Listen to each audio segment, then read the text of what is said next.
Jadrahi News Channel. निशा ठेवून मोठा जिगर येत नाही. बड़ी मुची से बड़ा जिगर आता नहीं है. बड़ा जिगर सच्चे दिल से होता है. आज सुखात झोपतो तुम्ही जे खोटे आरोप करताय आणि खून मध्ये तुम्ही जे अडकवण्याचा प्रयत्न होता. आज STF नी 100 पेक्षा जास्त महाराष्ट्रात लोकांना हँडओव्हर केले. UP STF नी स्थापनेपासून मायावती राज्यात स्थापना झाली होती त्याच्यानंतर एक पण प्रेस कॉन्फरन्स केली नाही. अक्षरशः जे हत्याकांडचे आरोपी जेव्हा पकडण्यात आले होते तेव्हा पण UP मध्ये प्रेस कॉन्फरन्स झाली नाही. बडे किरकोळ मारणारे एक आरोपी, एक आमच्या राबोडीतला ग्रस्ताला मारलेला आरोपीला पकडल्यानंतर प्रेस कॉन्फरन्स तिथे घ्यायची. कोण नार्वेकरनी जाऊन 30 लाख रुपये कुठल्या इन्स्पेक्टरला दिले हे तुमच्याच सहकार्यांनी तोंड उघडलंय. तुम्ही 4 दिवसापूर्वी अभिजित पवार येण्याच्या आधी रोहन बिल्डर चीटिंग मध्ये आतमध्ये होता. त्यांनी पेडर रोडच्या 4 मजली इमारतीमध्ये 2,500 फुटाचा फ्लॅट तुम्हाला एका व्यवहारात दिलेला जेव्हा तुम्ही मंत्री होते आणि ते रिडेव्हलपमेंट मध्ये बिल्डिंग जाणार आहे त्याला 5,000 फूट भेटणार आहे. अभिजित पवारचा पक्ष प्रवेशच्या 3-4 दिवसापूर्वी अभिजित पवार तुमच्या सोबत ते फ्लॅट बघायला पण गेला होता. हे पण तुमच्या स्वतःच्या सुईसहायक अभिजित पवारनीच आम्हाला सांगितलं. तुम्ही एका RTI ॲक्टिव्हिस्टच्या PA तुमच्याच माणसांनी कसं पाठवलं ते पण आम्ही पुढे काढणार आहोत. माझं एवढाच आव्हान आहे की जितेंद्र आव्हाडजी युद्धाची सुरुवात झालेली आहे. प्रत्येक वेळी नेत्यांना बदनाम करायचं, खोटं सांगायचं. आम्ही वारंवार परांजपे साहेब आणि आम्ही संयमपणा बाळगला की आपण खालच्या पातळीवर जायचं नाही. पण आता महाराष्ट्रातले नागरिकांना तुमच्या बाबतीतले सर्व प्रकार आम्ही काढणार. म्हणून आमची विनंती आहे की कृपा करून आजचा आज आपण SIT नेमावी आणि SITची मागणी करावी. आम्ही सरकारला विनंती स्वतः करणार तुम्ही मागणी केल्यानंतर की अभिजित पवारनी जे आरोप केलेले त्याची पूर्णपणे चौकशी व्हावी. अलिबागला 4.5 अन्नपूर्णा काय हॉटेलचं नाव रेस्टॉरंट आनंदवन 4.5 आनंदवन 4.5 मांडवा जेटीवर अभिजित पवार प्रवेशाच्या 2 तासापूर्वी जेवत होता. कोणाला ब्लॅकमेल केला असेल, कोणाला दाबला असेल, कोणाला ED इन्कम टॅक्सची धमकी दिली असेल तर तो निवांत जेवत होता. आणि त्यांनी जे 2 तासाचा मला सहवास त्याचा भेटला, 1 तासाचा गेटवे ऑफ इंडिया पाठून तयारी होईपर्यंत गाडीत वीर वाघमारे, मी आणि हेमंत वाणी होतो. हेमंत वाणी सुदैवानी तो दर्शनाला अंगणेवाडीला गेले जत्रेमध्ये. तर सांगतील काय काय बोललाय, तुमच्या प्रॉपर्टीच्या बाबतीत काय बोललाय सर्व आम्ही रेकॉर्ड करून घेतलंय.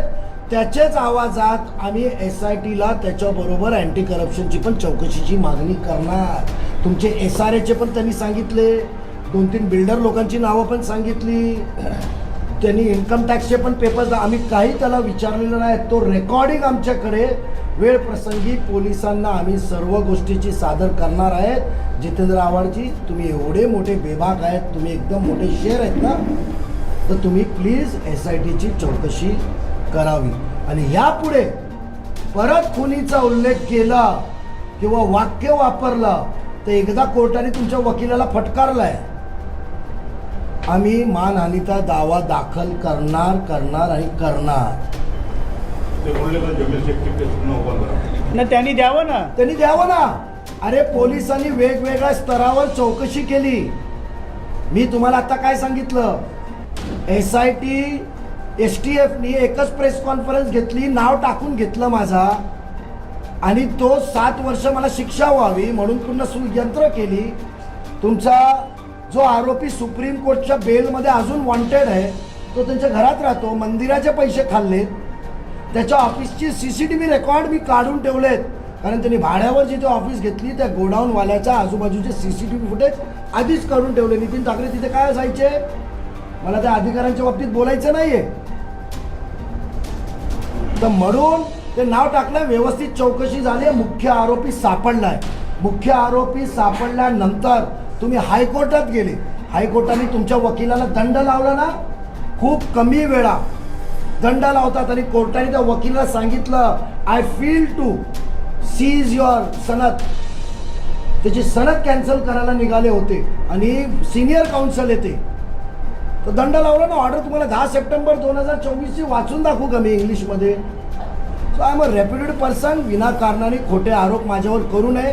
ते लहान बालिशसारखं आहे ना, एक हट्ट. त्यांनीच हे षडयंत्र पूर्ण डे 1 पासून रचला होता आणि तोच एक कारण होता जितेंद्र आव्हाडला सोडायचं. शमीम खानच्यावर पण त्यांनी आरोप लावले का त्यांना जे दुबईहून कॉल येत होते. कॉल वगैरे येत आहेत. अहो त्यांनी ते आरोप लावले. पोलिसांना पत्र द्यावं. आम्ही मागणी करतो SIT नेमायची आणि शमीम खानचे कॉल कुठून येतो, काय बोलतो, पूर्ण कॉल रेकॉर्ड शमीम खाननी सबमिट करावा. आम्ही कुठे मागे हटलोय आणि घाबरलोय. द्या ना इन्क्वायरी. खोटे आरोप करायचे, लोकांना बदनाम करायचं, बस झालं. दाऊद इब्राहिम आणि नजीब इब्राहिमची कॉल रेकॉर्डिंग होती ती अधिकाऱ्यांच्या हातात आली. तुम्ही त्याच्यामध्ये मध्यस्थी करून ती केस माघार घेतली असं देखील तुमच्यावर आरोप केले. कोणाची? दाऊद इब्राहिम आणि नजीब इब्राहिम. अरे एक आमदार, माजी मंत्री, एका नगरसेवकाच्या मागे एवढे खोटे खोटे आरोप करतोय. आय एम थँकफुल टू हिम. मला मोठा केला त्यांनी. आणि या जगात तो देशद्रोही आहे. तो दाऊद इब्राहिम देशद्रोही आहे. मुसलमान कधी त्याला साथ देऊ शकत नाही. खरा आणि कोकणी आहे. जितेंद्र आव्हाडजी मियाँ भी है और कोकणी भी है. तो जरा आरोप सोच समझ के लगाव. आणि त्यांनी जे पोलीस आहे ना, त्यांनी पोलिसांचं नाव द्यावं, ॲफिडेव्हिट करावं आणि सिद्ध करावं माझी रेकॉर्डिंग होती. जितेंद्र आव्हाड बरोबर त्यांचे सहकाऱ्यांचे कॉल रेकॉर्ड, किती भाई बरोबर फोटो आहे, किती मर्डर करणारे बरोबर फोटो आहेत, ते फेसबुक याच्यावर तुम्ही बघतात. काय तो सांगणार आम्हाला?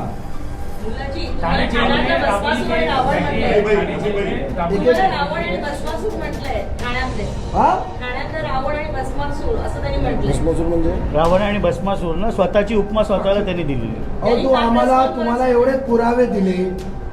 तुम्हाला ओपनली मुद्देसह आम्ही सांगितलं. त्याचा बंगला, त्याच्या येऊरचा बंगला, आदिवासीची जागा कशी हडपली आहे, संजय गांधी नॅशनल पार्क, त्या फॉरेस्टची जागा गेटमधून एंट्री केल्यावर राईट साईडची कशी त्यांनी पूर्ण अतिक्रमण करून ताब्यात घेतली आहे, या बंगल्याच्या रेमंडची जागा कशी कंपाऊंड तोडून घुसला आहे, सर्व तुम्हाला सिद्ध होईल. आता आम्ही जाणार, आम्ही मागे लागणार म्हणजे लागणार. आणि आता त्यांनी रडीचा डाव करू नये की माझ्या मागे लागले. आम्ही हे जाहीररित्या सांगतोय.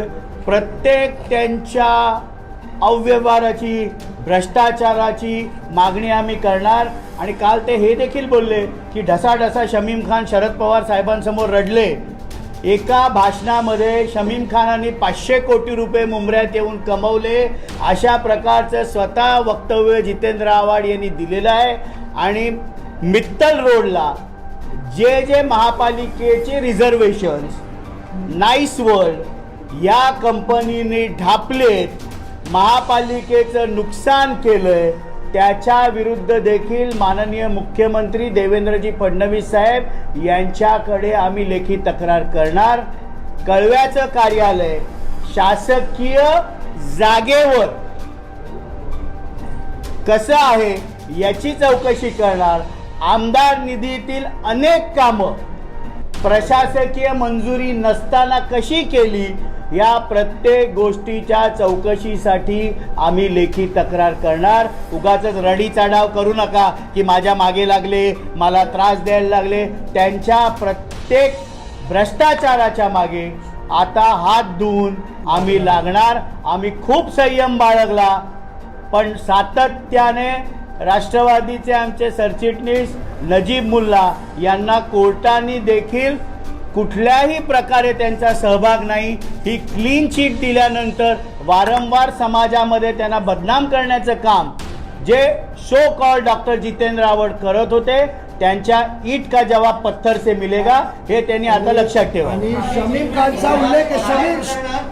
खानचा उल्लेख तुम्ही केला. आमच्याकडे महापालिका आयुक्ताला आपण 2013 साली 12 किंवा 12च्या आधी तुम्ही कुठल्या पद्धतीने तुम्ही शमीम खानला ग्लोबल पार्कमध्ये तुम्ही अडकून गुन्हा दाखल करण्यासाठी वारंवार दबाव टाकत होते. आणि तो तुमची पत्राची तारीख आणि त्याच्यानंतर शमीम खानने राष्ट्रवादी काँग्रेस पक्षात केलेला प्रवेश ते जरूर काढणार. कोरम मॉलची रेकॉर्डिंग तिथं खूप धक्कादायक आहे. तुम्ही अभिजित बायको समोर वापरलेले अपशब्द, घाणेरडे वाक्य आणि नेत्याचं नाव घेऊन तुम्ही सांगितलेलं वाक्य, ते तर खूप मोठा बॉम्ब आहे. ते आम्ही त्या नेत्यासमोर पण जाऊन दाखवणार आणि पोलिसांकडे पण सादर करणार. आपल्यावर एक आणखी आरोप आहे, अजून एक आरोप आहे का महापालिका जे आहे एकच माणूस चालवते आणि आपण पत्रकार आहेत, ऐका माझं. मी आधीच सांगितलं मी व्यावसायिक आहे. मी बिझनेसमॅन करणं चुकीचं आहे. राजकीय माणसं करू शकत नाही. त्यांच्यासारखं धंदे नाही आहे माझे पैसे काढायचे ठेकेदारकडून. मी बिझनेसमॅन आहे. 4थ्या मजल्यावर जातो, 3ऱ्यावर जातो, 2ऱ्यावर जातो आणि महापालिकेत जातो तो जातो. लोकांची कामं करतो. तुम्ही येतात, किती लोक असतात घरी, कुठले श्रीमंत ठेकेदार बिल्डर माझ्या घरी नसतात, ऑफिसला नसतात. गोर गरीब ठाणेकर असतात. सर्व पक्षाचे नगरसेवक आम्ही मिळून लोकांची कामं करतो. त्यासाठी मी निवडून येतो. ते माझं काम आहे आणि मी ते काम करत राहणार. तुम्हाला जळूपणा का तुमच्याकडे गर्दी येत नाही तर? थाने जेल में राबड़ी की एक बेकरी है. थाने जेल में? थाने जेल में बेकरी राबड़ी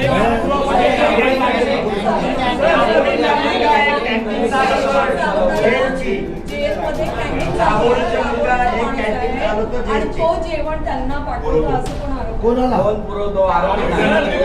एक मिनिट. तुम्हाला आता हे वाक्य काढलंय ना त्यांनी, तर सांगतो. इरफान सोनू ज्यांनी जमील शेखला हत्या केली, त्यांनी गोळी झाडलं असं पोलिसांच्या चार्जशीट प्रमाणे त्या आरोपीला पकडलंय. शिलफाटाची रेकॉर्डिंग आहे. त्याचा बिल कोणी भरला? त्या कुटुंबाला विमानाने कोणी आणलं? त्याचं घर कोणी गावात बांधून दिलं? कुठल्या कुरिअरने त्याला बदाम पिस्ते त्यांच्या घरी गेले, कपडे गेले?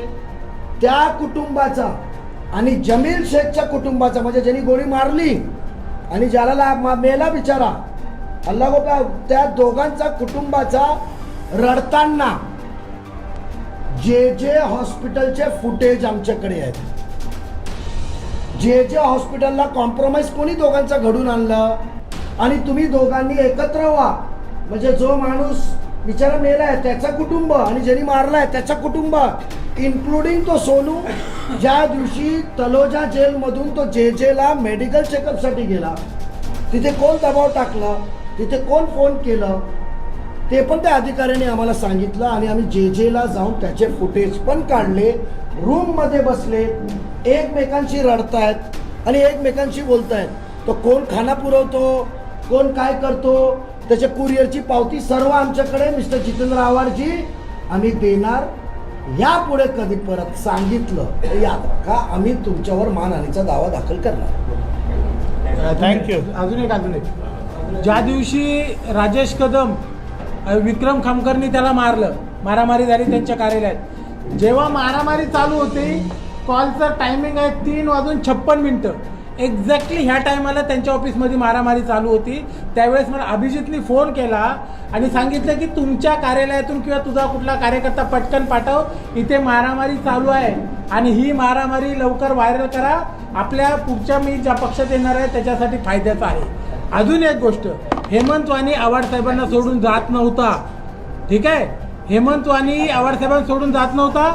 हेमंत वाणीच्या बायकोला हे सांगण्यात आलं की ऋतावहिनींनी सांगितलंय की हेमंत वाणीचं घर आम्ही पोचतो, असं तसं हेमंत वाणीला सांगितलं आणि हे सर्व अभिजित पवारनी हेमंत वाणीला आणि त्याच्या बायकोला सांगितलं. आता ही गोष्ट ऋतावाहिनीने अभिजित पवारला सांगितली का नाही याचा चौकशी ऋतावाहिनींनीच करावी.